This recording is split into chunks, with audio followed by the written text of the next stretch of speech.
പ്രതിപക്ഷം എന്ന് പറയുന്നത് കേരളത്തിൻ്റെ പൊതു താല്പര്യത്തിന് പ്രതിപക്ഷവും ഭരണപക്ഷവും എന്നുള്ള വ്യത്യാസത്തോടു കൂടി നിൽക്കേണ്ട കാര്യമില്ല. കേരളത്തിൻ്റെ പൊതുവായ താല്പര്യം കേരളത്തിന് ലഭിക്കേണ്ട അർഹമായിട്ടുള്ള വിഹിതം നൽകുന്നില്ല എന്നുള്ളൊരു പ്രശ്നമാണല്ലോ പ്രധാനമായിട്ടും കേന്ദ്ര അവഗണനയുടെ ഭാഗമായിട്ട് ഇപ്പോൾ ചൂണ്ടിക്കാണിക്കുന്നത്. ഇപ്പോൾ കേരളത്തിലാണെങ്കിൽ നമ്മൾ കോടതിയിലേക്ക് ഉൾപ്പെടെ ആ കാര്യങ്ങളുമായിട്ട് പോയിട്ടുണ്ട്. അത് അത്രയ്ക്ക് ഒരു കേരളത്തിനോട് അവഗണന വരുന്നു എന്നുള്ള തോന്നൽ കൊണ്ട് തന്നെയാണ് അത് ചെയ്തത്. ഇപ്പോൾ പ്രതിപക്ഷ നേതാവും പ്രതിപക്ഷ ഉപനേതാവും ഇത്തരം കാര്യങ്ങൾ പൊതുവെ പറഞ്ഞിട്ടൊക്കെ ഉണ്ട്. പക്ഷേ പ്രായോഗികമായിട്ട് ആ കാര്യത്തിനകത്ത് കുറച്ചുകൂടി സഹകരിച്ച് കാര്യങ്ങൾ ചെയ്യണം. കാരണം ഇത് കേരളത്തിൻ്റെ ഒരു പ്രശ്നമാണ്, കേരളത്തിലെ എല്ലാവരുടെയും പ്രശ്നമാണ്, കേരളത്തിൻ്റെ ഭാവിയുടെ പ്രശ്നമാണ്. അതുകൊണ്ട് യോജിച്ച് ഈ കാര്യങ്ങൾ ചെയ്യുക എന്നുള്ളത് കേരളത്തിൻ്റെ ആകെ വരുന്ന വികസനത്തിൻ്റെ ആവശ്യത്തിൻ്റെ ഭാഗമാണ്. ഏറ്റവും നല്ലതാണ് അവർ അക്കാര്യത്തിൽ സഹകരിച്ച് കൂടുതൽ കാര്യങ്ങൾ ഒരുമിച്ച് ചെയ്യാൻ നമുക്ക് ഒരുമിച്ച്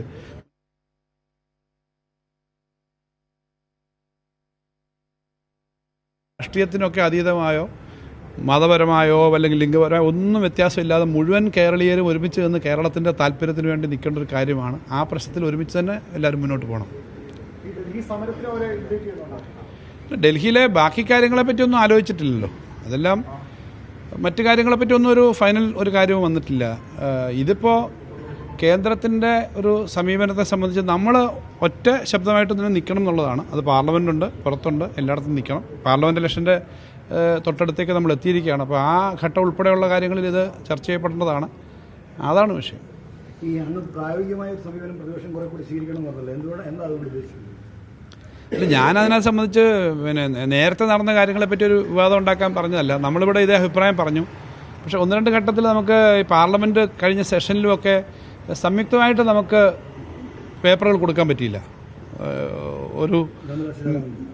കേന്ദ്ര ധനകാര്യമന്ത്രി കാണാൻ തീരുമാനിച്ചു. അവിടെ ഒരു മെമ്മോറാണ്ടം ഒരുമിച്ച് യോജിച്ച് ഒപ്പിടാൻ പറ്റുന്നില്ല. നമ്മൾ കൊടുക്കുന്ന മെമ്മോറാണ്ടത്തിനകത്ത് നമ്മൾക്ക് രാഷ്ട്രീയമായ പല കാര്യങ്ങളും വ്യത്യസ്ത അഭിപ്രായം ഉണ്ടെങ്കിൽ അതിനകത്ത് അതേപോലെ എഴുതിയിട്ട് കൊടുത്തിട്ട് കാര്യമില്ലല്ലോ. അപ്പം മിക്കവാറും സ്റ്റേറ്റുകൾ ആ സ്റ്റേറ്റുകളുടെ പൊതുവായ കാര്യത്തിന് ഒരുമിച്ച് നിന്നിട്ടല്ലേ പറയുക. സ്റ്റേറ്റിനകത്ത് നമ്മൾ പൊതുവിൽ ഉള്ള കാര്യങ്ങൾ കഴിഞ്ഞാൽ നമുക്ക് വ്യത്യസ്തമായ അഭിപ്രായമുള്ള കാര്യങ്ങളൊന്നും പറയുന്നതിന് ആരും തർക്കമില്ല. അതിൻ്റെ സ്ഥാനത്ത് ജനങ്ങളുടെ അടുത്ത് പറയുന്നതിന് തർക്കമില്ല.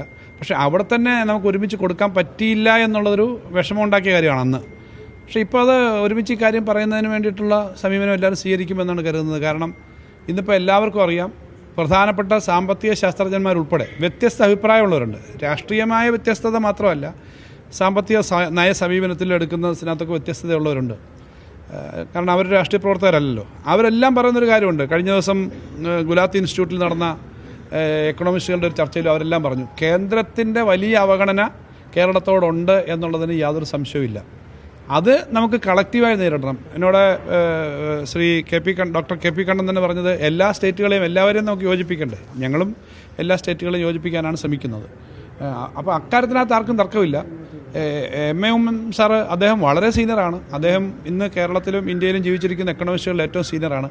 അദ്ദേഹം പറഞ്ഞു, കഴിഞ്ഞ വർഷം ഇന്ത്യയിലെ നികുതി പിരിവിൽ 1ാം സ്ഥാനത്ത് വന്ന സ്റ്റേറ്റ് കേരളമാണ്. അപ്പോൾ അതുകൊണ്ട് കേരളത്തിനകത്ത് ഇത്തരം കാര്യങ്ങൾ നന്നായി നടക്കുന്നുണ്ട്. കൂടുതൽ കാര്യം ചെയ്യണം. കൂടുതൽ മേഖലയിൽ അങ്ങനെ സാമ്പത്തിക വരുമാനം ഉണ്ടാക്കാൻ ശ്രമിക്കണം. എന്നാൽ കേന്ദ്രം കാണിക്കുന്ന അവഗണനയെ സംബന്ധിച്ച് ഈ എക്കണോമിസ്റ്റുകൾക്ക് ആർക്കും തർക്കമില്ല.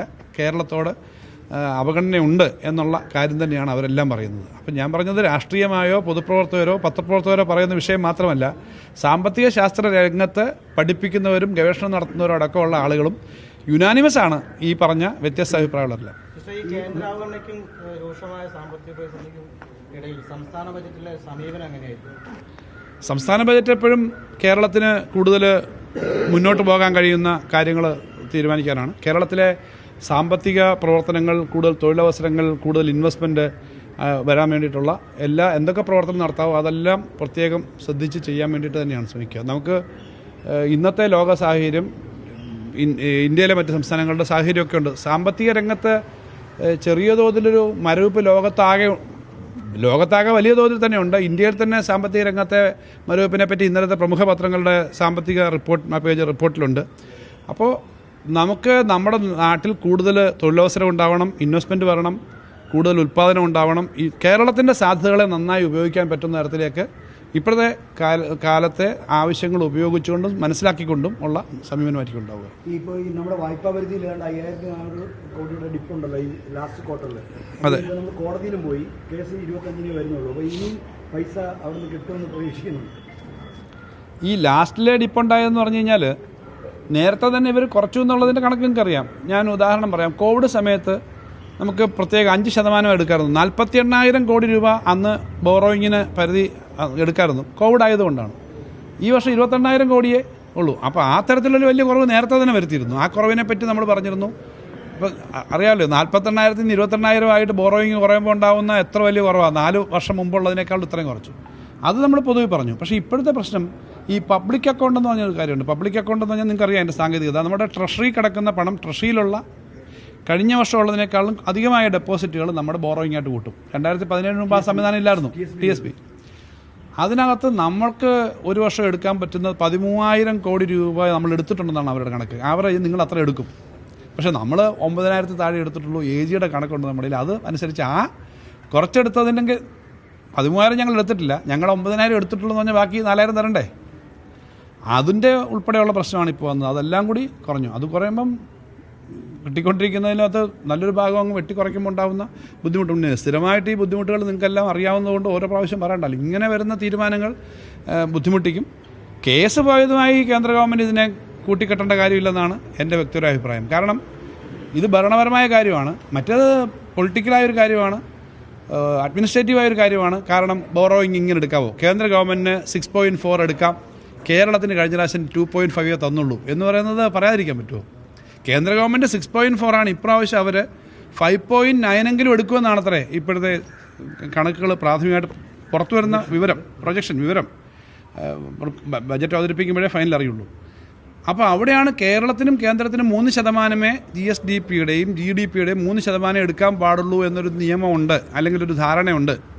ആ ധാരണ ഇരിക്കുമ്പം കേന്ദ്ര ഗവൺമെൻറ് 6.4 എടുക്കുന്നു, കേരളം 2.5 എടുക്കാവൂ എന്ന് പറയുന്നതിനകത്ത് എക്സോ വൈയോ ആണോ ഇവിടെ ഗവൺമെൻറ് എന്നുള്ളതല്ല പ്രശ്നം, കേരളം എന്നുള്ളതാണ് പ്രശ്നം. ആ കാര്യമാണ് നമ്മൾ പറയുന്നത്. കാരണം നാട്ടിൽ കൂടുതൽ സാമ്പത്തിക കാര്യങ്ങൾ നടക്കണമെങ്കിൽ കൂടുതൽ ഇൻവെസ്റ്റ്മെൻറ്റ് വേണം. കൂടുതൽ റോഡ് പണിഞ്ഞാൽ, കൂടുതൽ കെട്ടിടം പണിഞ്ഞാൽ, കൂടുതൽ ആളുകളുടെ കയ്യിലേക്ക് പണം കിട്ടിക്കഴിഞ്ഞാൽ അവർ സാമ്പത്തികമായിട്ട് ഇത് ചിലവാക്കും. നിങ്ങളുടെ കൂടുതൽ പണം കിട്ടിക്കഴിഞ്ഞാൽ നിങ്ങൾ സാധാരണ കെട്ടിപ്പൂട്ടി വെക്കത്തില്ല. ഒരു ഷർട്ട് മേടിക്കും, അല്ലെങ്കിൽ ഒരു ക്യാമറ മേടിക്കും, അല്ലെങ്കിൽ ഒരു മൊബൈൽ മേടിക്കും. ഇത്തരം കാര്യങ്ങൾ നാട്ടിലുണ്ടാക്കുന്ന ആക്ടിവിറ്റി എപ്പോഴും വീണ്ടും അതിൽ നിന്ന് പണം ഉണ്ടാക്കും. കൂടുതൽ ആൾക്ക് ജോലി കിട്ടും. സ്വാഭാവികമായിട്ട് കൂടുതൽ ആൾക്ക് ജോലി കിട്ടും, അവർക്ക് വരുമാനം വരും, അതിൻ്റെ ഭാഗമായിട്ട് നികുതി വരും, കൂടുതൽ ഇൻവെസ്റ്റ്മെൻറ്റ് വീണ്ടും വരും. ഇതാണ് എക്കണോമിക് ആക്ടിവിറ്റിക്ക് എപ്പോഴും വേണ്ടത്. കൂടുതൽ പണം നമ്മുടെ സമൂഹത്തിലേക്ക് ചെല്ലണം, നാട്ടിലേക്ക് ചെല്ലണം. അതിനു പകരം പണം ചിലവാക്കാനേ പാടില്ല എന്ന് പറഞ്ഞു കഴിഞ്ഞാൽ ഉള്ള പണം ചിലവാക്കാനുള്ള സാധ്യത കൂടി വെട്ടിക്കളയുന്നതാണ് ഏറ്റവും വലിയ പ്രശ്നം. പരസ്യത്തിനകത്ത് കുറവ് വരുന്നത് ചാനലുകളെ ബാധിക്കുമല്ലോ, TV പത്രങ്ങളെ ബാധിക്കുമല്ലോ. പരസ്യത്തിനകത്ത് കുറവ് വരുന്നത് എന്തുകൊണ്ടാണ്? നാട്ടിൽ ആളുകൾ മേടിക്കുന്നത് കുറഞ്ഞാൽ പരസ്യത്തിന് കുറവ് വരും. അപ്പോൾ ഇത് നിങ്ങളെയും ബാധിക്കുന്ന പ്രശ്നമാണ്. ചാനലുകളിൽ ജോലി ചെയ്യുന്ന, പത്രങ്ങളിൽ ജോലി ചെയ്യുന്ന ആളുകളെന്ന നിലയിൽ പരസ്യ വരുമാനം എപ്പോഴും കമ്പോളം ആക്റ്റീവ് ആകുമ്പോഴാണ് പരസ്യ വരുമാനം വരുന്നത്. പരസ്യ വരുമാനം വന്നാലേ പത്രങ്ങൾക്ക്, ചാനലുകൾക്ക് വരുമാനം കിട്ടും. ഇതെല്ലാ മേഖലയിലും ബാധകമാണ്.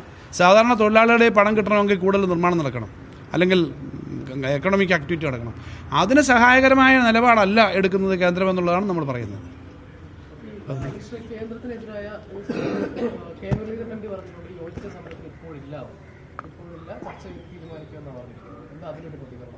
അതിനെപ്പറ്റി ഇപ്പോൾ പ്രതികരിക്കേണ്ട കാര്യമില്ലല്ലോ. കാരണം കേരളത്തിലെ കോൺഗ്രസിൻ്റെ ഭരണരംഗത്തുള്ള ഏറ്റവും പ്രമുഖനായ നേതാവാണല്ലോ പ്രതിപക്ഷ നേതാവ്.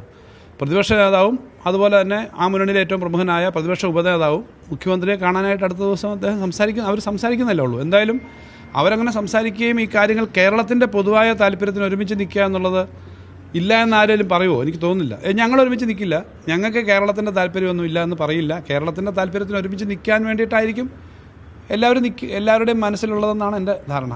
അതാണല്ലോ എല്ലാവരും ചെയ്യേണ്ടത്. കേരളത്തിന് വേണ്ടിയിട്ടാണല്ലോ, അല്ലെങ്കിൽ നമ്മുടെ നാട്ടിലെ ജനങ്ങൾക്ക് വേണ്ടിയിട്ടാണ്, നമ്മുടെ രാജ്യത്തിന് വേണ്ടിയിട്ടാണ് നമ്മളെല്ലാം ചെയ്യുന്നത്. അപ്പോൾ രാജ്യത്തിൻ്റെ ആകെ ഭരണ സംവിധാനം സംസ്ഥാനത്തോട് ഒരു വേർകൃത്യത്തോടു കൂടി പെരുമാറുന്നു എന്നുള്ളതാണല്ലോ ഫെഡറലിസത്തിൻ്റെ ഇഷ്യൂ. ആ ഇഷ്യൂവിനകത്ത് MP-മാരും വളരെ സജീവമായിട്ട് ഇക്കാര്യം എടുക്കേണ്ടതാണ്. കോൺഗ്രസും ഇടതുപക്ഷവും BJP ഒന്നും വ്യത്യാസമില്ല. BJP കേന്ദ്ര ഭരണകക്ഷി ആയതുകൊണ്ട് അവർ ഇത്തരം കാര്യങ്ങളിൽ സത്യസന്ധമായി കാര്യങ്ങളിൽ ഇടപെട്ട് പറയാൻ സാധ്യതയില്ല എന്നുള്ളതുകൊണ്ടാണ് BJPയുടെ അഭിപ്രായം നമ്മൾ ചോദിക്കാത്തത്. കാരണം കേന്ദ്ര BJP ഗവൺമെൻറ് എടുക്കുന്ന നിലപാടിനേക്കാളും വ്യത്യസ്തമായിട്ട് സത്യം അതല്ലെന്നറിഞ്ഞാൽ പോലും സംസ്ഥാനത്തെ നേതാക്കന്മാരുടെ അഭിപ്രായം പറയും എന്ന് ഞാൻ പ്രതീക്ഷിക്കുന്നില്ല. പക്ഷേ കോൺഗ്രസ് അങ്ങനെ ആവേണ്ട കാര്യമില്ല.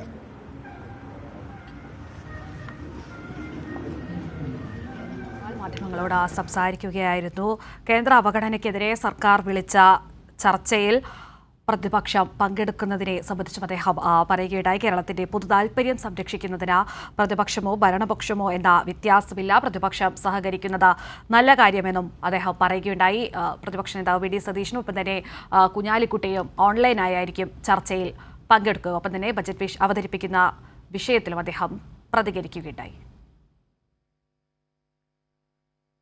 മുഴുവൻ കേരളീയരും കേരളത്തിന്റെ താൽപര്യത്തിനായി ഒരുമിച്ച് നിൽക്കണമെന്നും അദ്ദേഹം പറഞ്ഞു. നാളെയാണ് സർക്കാർ വിളിച്ച യോഗം നടക്കുന്നത്. നാളെ രാവിലെ 10 മണിക്കാണ് യോഗം ചേരുക.